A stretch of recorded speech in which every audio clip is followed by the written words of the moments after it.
Nós ontem acabámos de dar 6-0 ao Luxemburgo, mas o Luxemburgo dá-nos 6-0 a nós em termos de produção de riqueza. E nisso é que era preciso pensar.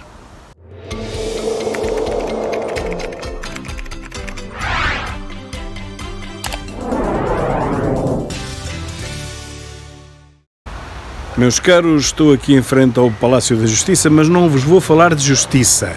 Vou falar-vos sobre outro assunto, que é o endeusamento. Vamos ver o que é que isso é. Ora, endeusamento, o próprio nome indica, é elevar humanos à condição de deuses, ou praticamente deuses. Portugal sempre fez isso, com jogadores de futebol, como Eusébio, com cantores como a Amália, e com muitos outros, e neste momento continuamos com o futebol, tivemos o Figo, o Ronaldo e agora João Félix e muitos outros depois disso, e o último que nós conseguimos arranjar como Deus foi um motociclista chamado Miguel de Oliveira. Portugal precisa, ou pelo menos alguém descobriu que Portugal precisa de ter sempre um Deus para se entreter, para se distrair, para ter alguém para quem olhar como sendo um exemplo civilizacional. E geralmente este Deus nunca será um matemático, um físico, um cientista, será sempre um desportista ou no máximo um músico, um entertainer. Nós, mesmo dentro do desporto, nunca aceitaremos qualquer tipo de Deus. Por exemplo, um Pimenta, que já ganhou 40 medalhas em várias modalidades de remo, esse nunca será um Deus. Pode ganhar mais outras 40, que será sempre um tipo de quem se fala, mas nunca servirá de exemplo para nenhum português, por muitas medalhas de ouro que ganhe. Se fosse na classe de tiro ou hipismo, era a mesma coisa. São desportos que não captam a atenção das multidões. Temos que falar, no mínimo, de hóquei patins. Antigamente tínhamos o Livramento, tínhamos aquela gente toda, hoje em dia já nem sequer sabemos o que é hóquei patins, isso já não existe. Mas eu ainda me lembro do tempo em que os jogadores de hóquei patins também eram elevados à condição de semideuses. Hoje, é verdade, já só mesmo o futebol consegue produzir deuses. Nós temos vários deuses no futebol, como vos falei, do Eusébio, o Figo, muitos outros, e ultimamente Ronaldo, o Félix passou um pouco ao lado, mas podia ter sido um deus também. E agora, ultimamente, nós descobrimos uma outra alternativa aos deuses desportivos, o da motociclismo, o Miguel de Oliveira. E, como era um novo deus, e que se conseguiu passar isto para a população, veio gente do Algarve ao Minho, Algarve já lá estava ele, e de outros países, para ver a corrida que teve lugar no domingo passado, neste caso ontem. Veio gente de vários países, com voos fretados de propósito para ver o rapaz, porque ele foi endeusado, era o nosso Deus. Nós tivemos nas televisões cerca de 5 a 6 blocos publicitários, sempre com ele antes e no meio, e no final, que ninguém previa aquele triste desfecho, no final do Grande Prémio.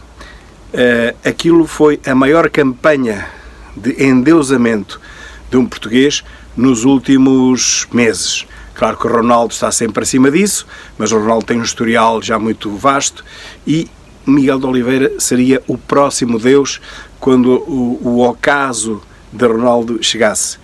A verdade é que o ocaso de Ronaldo não chegou, e Miguel de Oliveira, não sendo um deus de pés de barro, não é sequer um deus, como nenhum dos jogadores de futebol, hóquei patins ou músicos o são. Não há deuses em Portugal, somos todos humanos. Vamos falar sobre isso. Bom, endeusar seja quem for, nunca foi prática recomendável, por vários motivos. Primeiro porque é mentira, nenhum português pode ser elevado à condição de um deus, e depois porque o povo, assim distraído, pensando sempre que tem alguma coisa superior a ele e que pode rever-se em algum Deus que seja fabricado pela comunicação social, começa a pensar que realmente vive num país majestoso, um país que produz gente completamente ímpar, o que é, obviamente, mentira.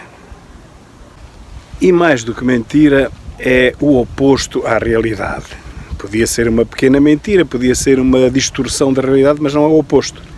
A última vez que algum país da Europa ouviu falar de nós foi provavelmente no século XVII, quando nós recuperámos a nossa independência com a restauração. Depois, com o ouro do Brasil, começámos a ser realmente um país novamente rico. Já o tínhamos sido com as caravelas, com os descobrimentos que fizemos e que demos mundos ao mundo. Depois perdemos a nossa independência em 1580, voltámos a readquiri-la em 1640, tivemos uma guerra de sucessão de 27 anos, uma coisa demoníaca, e conseguimos, enfim, empatar a coisa e ficar com a nossa independência, mas continuamos pobres. O ouro do Brasil não veio resolver grandes problemas, construiu-se o convento de Mafra e pouco mais. O próprio aqueduto já foi feito com dinheiro dos impostos, chamado Real d'Água, já não houve dinheiro sequer para construir o aqueduto, e portanto nós somos mesmo um país pobre, pequeno e pobre. Mesmo que as províncias ultramarinas continuávamos a ser um país pobre, hoje não temos nada, só temos este retângulo à beira-mar plantado. Somos mesmo dos países mais pobres da Europa, acabados de ultrapassar pela Roménia e por mais uma data deles que eu já nem quero saber disso para nada. Estamos no fundo da tabela da Europa e sempre a empobrecer, apesar dos milhões que temos recebido. Ora bem, e portanto, de vez em quando aparece um Deus. O Deus serve para quê? Para distrair a população, para incutir nas pessoas que nós somos um país bafejado por Deus, que temos alguns foras de série, e temos tido realmente, como todos os países também, só que nós não conhecemos os fora de série dos outros, só conhecemos aqueles que são mesmo, digamos, muito fora de série e os topos de gama. Nós tivemos realmente um bom jogador de futebol, 2 ou 3 ou 4 ou 5, mas que raio, um país que se dedica ao futebol pelo menos há 50, 60 anos.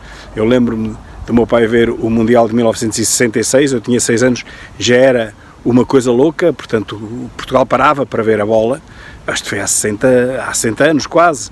Portanto, nós nos últimos 60 anos temos investido só no desporto, praticamente no desporto e no desporto profissional, naquele que dá dinheiro, não é no badminton, não é na natação, naquele que dá dinheiro. Nós ontem acabámos de dar 6-0 ao Luxemburgo, mas o Luxemburgo dá-nos 6-0 a nós em termos de produção de riqueza. E nisso é que era preciso pensar. Manter os portugueses fanáticos, adeptos fervorosos, seja de quem for, de um jogador, de um atleta, de um corredor, de um piloto, é uma forma de manter os portugueses realmente, enfim, distraídos daquilo que lhes interessa, e por outro lado de não os fazer pensar naquilo que lhes devia interessar, que era a sua própria vida, o seu empobrecimento deplorável, degradante, reiterado, repetido.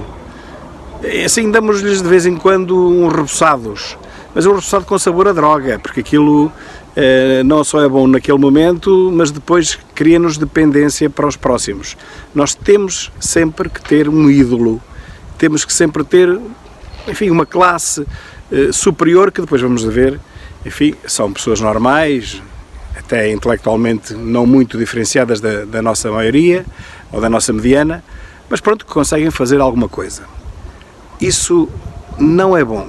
Injetar o cérebro dos portugueses com semideuses não é bom, pelos motivos apresentados, porque nos impede, ou nos ocupa tempo e intelecto, que nos é roubado, esse tempo, o nosso livre-arbítrio, a nós podermos pensar, a ler um bom livro, assistir a um bom espetáculo, sem andar a correr atrás de deuses. Isso não interessa nada.